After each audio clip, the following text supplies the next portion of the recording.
এ যেন যত গর্জন ততই বর্ষণের মতো ঘটনা। মুক্তির আগে যেরকম হইচই ফেলেছিল, মুক্তির পরেও তা অব্যাহত রাখল দেব শুভশ্রী জুটির বহুল প্রতীক্ষিত সিনেমা ধূমকেতু।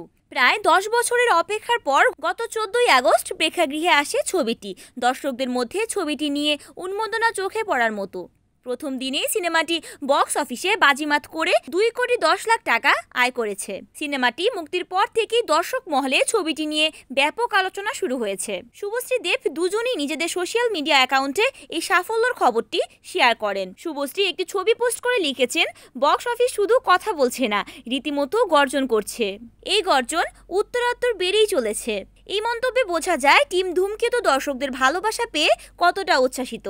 শুধু অভিনেতা অভিনেত্রী নন, পরিচালক কৌশিক গঙ্গোপাধ্যায় দর্শকদের প্রতি কৃতজ্ঞতা প্রকাশ করেছেন। তিনি লিখেছেন, দর্শকদের ভালোবাসা আবেগ অপেক্ষার একটি সংখ্যারূপ মাত্র।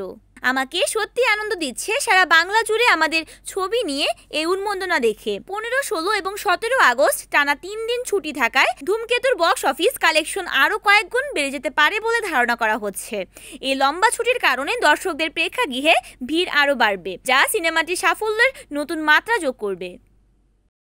ডেস্ক নিউজ, অরণি আক্তার, NAN TV।